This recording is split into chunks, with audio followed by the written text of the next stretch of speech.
put up the tweet here from Jeanine Pirro, the Post on X, I should say, indicating that she's dropping this, sending it over to the Fed's IG. Help me understand something, because back in July, we had the Fed chair do essentially the same thing. There has been an IG investigation underway already. What's changed as a result of this? I mean, it's an off-ramp. It was always going to reach a point, this investigation, whereby the president had to make a call. Either carry on with the investigation or drop it in order to get his pick for the Fed chair confirmed, which is, of course, Kevin Warsh. And we're at that crunch point now. Mr. Warsh has had his hearing in the Senate. He clearly has support, with the exception of Tom Tillis, who's holding out because of the investigation.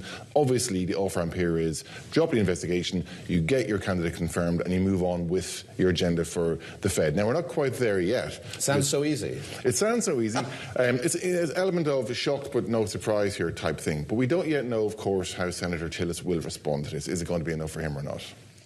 Who do you think got through to the president? Because we've been covering this for a while, and even Republicans who are big supporters, as we mentioned, had gently said, like, we would prefer he moved on with this, and he didn't seem to want to. What changed? Didn't seem to want to at all. There was escalation up to recent weeks, commentary from him, commentary from Ms. Pirro, all making the point that they were going hard against Mr. Powell. I think it comes back to the idea that hold on a second, we have your candidate to run the Fed, the person you want. We've now had the hearing. We clearly have support for him among Republican GOP makers. Chairman Powell's term ends in a couple of weeks in the middle of May. We need to get on with this. And I think the thinking is that idea just kind of permeated through eventually to the president, that now they're at a junction where they have to get it done. There's one other point to consider, by the way. If they had not gone ahead, or if they do not go ahead and confirm Mr. Warsh, it would leave the prospect of Mr. Powell remaining on as a temporary chair. Right. And that's probably surely not what the White House would want. So I think a confidence of all of these issues just got them to push it over the line. I want to get into that more in just a minute here, but let me bring in the conversation, Chris, and just ask you to react to what Enda just said there, the fact that we'd heard a bit of bombast from the U.S. Attorney for D.C. earlier in the week that she was going to stick with this. What is your sense of what's changed here, the degree to which the White House, perhaps with some aid from, I don't know, the chair of the Banking Committee, from Senator Tillis, made this happen? Well, everything about this investigation has been abnormal. I mean, Pirro launched this investigation without talking to DOJ leadership. Is it possible that you are on mute this morning? It's early. It's early. Have we put our Zoom? Oh, our control room can hear you, so hang on. We're going to try to work it out. We'll go back to Enda. I mean, same question, right? It's kind of exactly the same question. But as we go forward, there's also no guarantee for Powell, if he steps away, if this all happens, if Warsh is confirmed, the DOJ couldn't restart this investigation, right? That's right. Remember, there are several threads in this. So Ms. Pirro's come out and said we're going to drop the DOJ investigation. Wow, that sounds like a big deal on paper. But she also made it clear that she reserves the right to reopen it. And we know that the Inspector General investigation will be very detailed. And of course, the DOJ could seize on something on that on paper and perhaps reopen it. So it doesn't give Mr. Powell much finality, and that's what he's been looking for. Right. Chris, once more into the Zoom breach. Let's try again here. Have you responded to what I asked you the first time? We believe in you. Which is what changed on the part of Jeanine Pirro, the U.S. Attorney for D.C., over the last few days? Well, everything about this investigation has been abnormal. Pirro started this investigation without talking to anybody at DOJ. She coordinated with Bill Pulte, the head of the Federal Housing Agency, in order to launch it. And then she was sticking to her guns in the face of all this opposition. And even as early as 4 days ago, she was saying that she was committed to the investigation.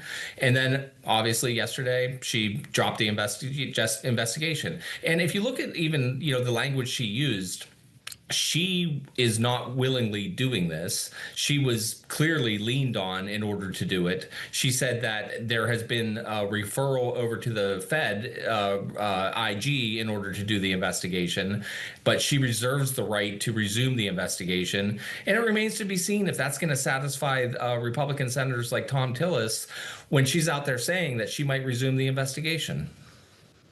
And we haven't heard from Senator Tillis. He's going to do an interview tomorrow morning on NBC News. We haven't heard from Jerome Powell either. So let me play a bit of tape here of the Fed chair talking a bit about this investigation from last month. Let's take a listen. I have no intention of leaving the board until the investigation is well and truly over, with transparency and finality. And I would refer you to the statement that was in the Fed's brief that you will all have seen, and I won't have anything more for you on that.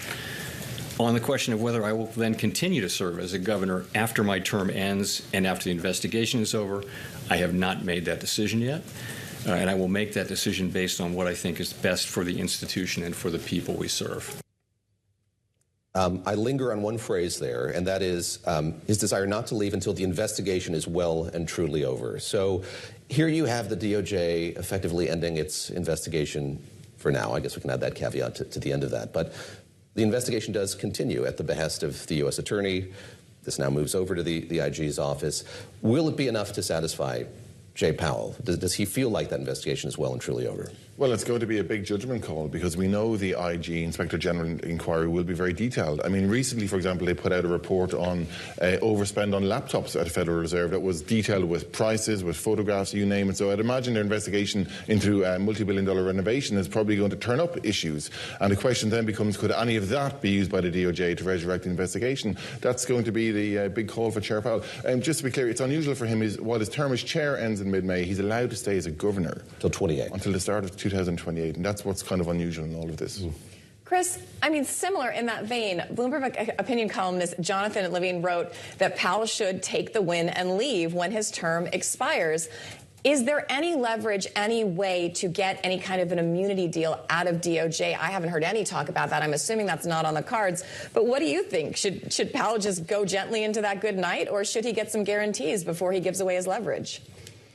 Well, I think for Powell, this is a matter of, fundamental principle. And, he feels like that, he's got the upper hand here. And also, I think it's really telling that the investigation was dismissed when Pirro was saying that she had legitimate reasons to look into the cost overruns. And usually the Justice Department isn't going to back down from a criminal investigation when they feel that they have the goods in order to continue. And so the fact that the department decided to back away from the investigation tells you that there was, some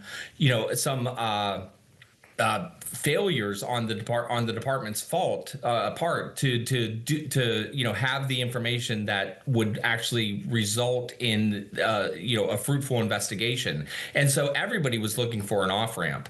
And at this point, it looks like that the Justice Department is providing the off ramp for Powell, and the question is, will he take it? Chris, we're lucky to have you with us for your perspective on this office, on the U.S. Attorney's Office for D.C. So I think of the major U.S. attorneys now. I think there are a lot of people who know of Jay Clayton. Obviously, he had a big government profile before he took that job in New York in the Southern District. But I think it's safe to say Jeanine Pirro, formerly Judge Jeanine, is best known to the American people. What do we know of how she's running this office, the role that it's playing in the broader Justice Department ecosystem at a time when there is an acting Attorney General? We'll see what happens to Todd Blanche. The role that she has now, talk a bit about that and the platform that she has as the U.S. Attorney for D.C. Well, I think that Pirro has emerged as one of the most aggressive and effective surrogates for Trump in terms of carrying out his agenda. If you look at the cases that she's been pursuing, she's been very aggressive in terms of pursuing cases that relate to like immigration crackdowns and violent crime crackdowns, but also going after Trump's perceived political enemies. I mean, she was the one that brought the investigation against the Democratic lawmakers who put out the video talking about how military members, have an obligation to follow their oath, and that investigation failed when she tried to go before a grand jury. So she's had a number of cases that have been clearly driven by the interest of the president, but she has not been able to succeed in finishing those investigations, and she's had some really significant public failures with some of the efforts that she's made to go into the grand jury and get charges. I've been speaking to some just friends and acquaintances in D.C. who are lower level prosecutors at DOJ who just talk about the whiplash of not knowing what they're supposed to be working on, if what they work on is then going to get pardoned by the president, who they're supposed to be investigating, and just the shifting sands underneath them. I do want to ask you, though, as we look back on Jay Powell's term at the Fed, what are the big takeaways? What did they do right? What did they do wrong? What did they change? And what is his legacy going to be? Well, you know, it was a very turbulent time when, if you think about it, he had the pandemic, then he had the great inflation outbreak, and then, of course, he had this political attack by the Trump White House. I think the Fed publicly, Mr. Powell publicly would say that they responded as they needed to during the pandemic, a time of grave economic threat, rolling out all of the support that they did for households and businesses, cutting down interest rates and putting money into the money markets to try and keep things ticking over, so they would stand by that. Of course, the criticism has been that they were very slow to respond to inflation. I remember at the time they were calling it transitory. And of course that left a legacy now of price burn in people's pockets for years since. So the inflation story is there. And then when it comes to the battle against Trump for protecting Fed independence, I think on that one he's come across as being seen as firm and resolute in trying to stand up for the institution against political pressure. So like anyone, it's clearly a mixed legacy. He has some supporters and some fans.